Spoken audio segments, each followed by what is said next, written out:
체코 같은 경우에는 내륙입니다. 옆에 뭐 호수, 이제 강이 있어서 냉각수를 이제 취소할 수 있는 부분이 해결이 되는데, 사실 체코에서 뭐 갑자기 이번에 뭐 2, 3년 안에 벌어진 건 아니고 2008년부터 사실 신규 원전을 들이려고 노력을 했습니다. 이전에도 이미 러시아에서 제작한 원전 이제 6개를 운영을 하고 있었는데 계속해서 이제 전력 수요가 올라가고, 특히 이 나라는 이제 석탄이 이제 3분의 1 정도 되다 보니까는 어떻게든 이제 이거를 줄이려고 하다 보니까 결국 원자력을 선택을 하게 됐고요. 그래서 마침 아시겠지만 우리나라 웨스팅하우스 그리고 EDF가 결국 이제 본 게임, 죄송합니다, 2022년 이제 본 입찰에 참여를 하게 됐는데, 항상 이제 후보로 나오는 데가 중국하고 러시아입니다. 그런데 이제 국가보에 위협이 된다라는 이유로 이제 좀 사전 배제한 그런 모습을 좀 보실 수가 있고요. 아직은 이제 우리가 우선 협상 대상자로 선정은 됐습니다만 아직 계약서는 쓰지 않았습니다. 그래서 어떻게 조율을 해서 최종 계약서가 작성이 될지는 좀 봐야 될 것 같고요.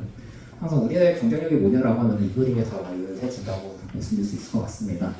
우리나라 신고리 3, 4억이 이제 공론화 거치면서 이제 조금 기간이 늘었고요. 그 여파로 인해서 비용도 조금 늘었습니다.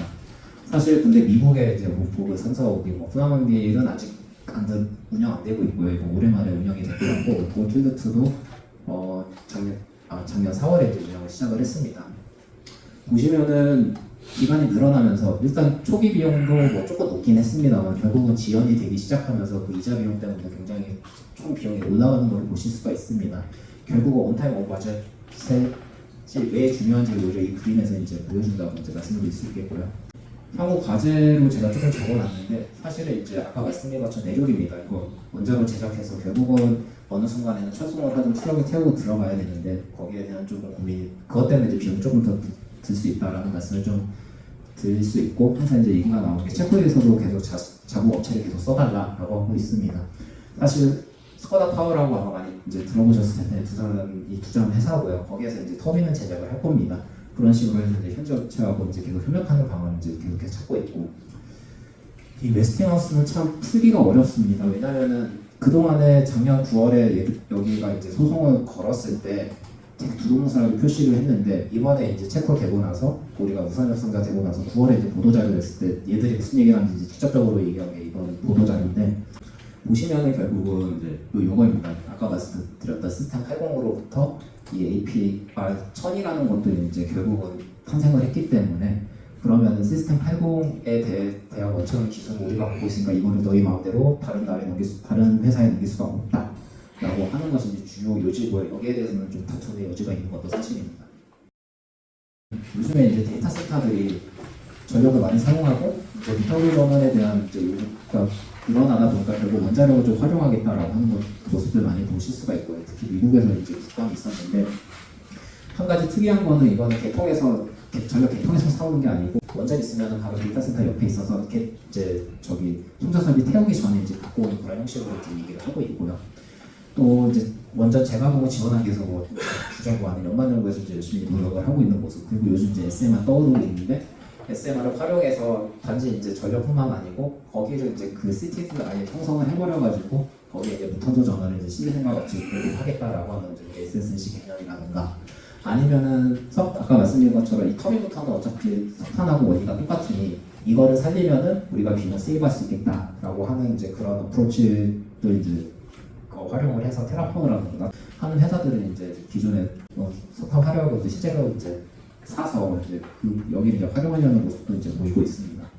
SMR에 대해서 제가 3분만 더 말씀드릴게요.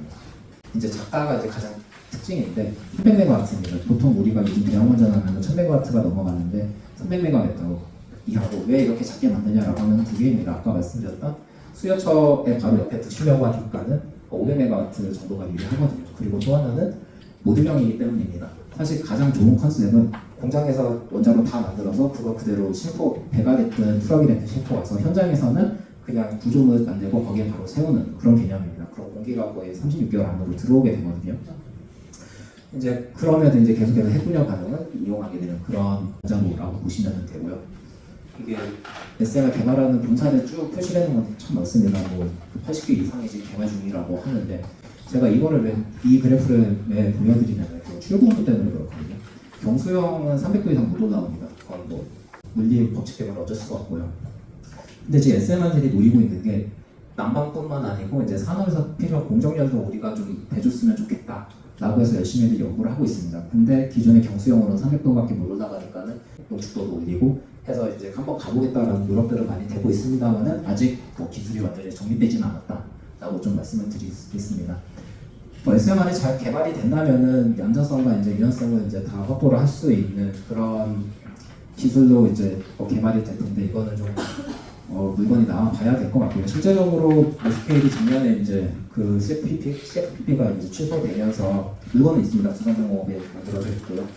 근데 이제 BWRS가 2026년에 이제 분수법 다링턴 캐나다 부지에 이제 들어오게 될 텐데 그게 거의 최초의 SMR이 되지 않을까 싶습니다. 물론 이제 러시아에서 만들고 이제 중국에서 만든 게 있긴 합니다만은 그걸 제외하고 이제 실제적으로 국가 지원이 거의 없는 상태에서 만들어진 거라고 보시면 되고 이제 원전에 이제 수요가 많이 늘 거다. 탄소 중립 때문에 하는 건 이제 여러 기관에서 예측을 하고 있는데 OECD NE에서는 이제 1,200기가 와트까지도 필요할 거다. 그중에 300메가 정도는 SMR이 차지할 거다라고 하는 이제 예측을 하기도 했습니다.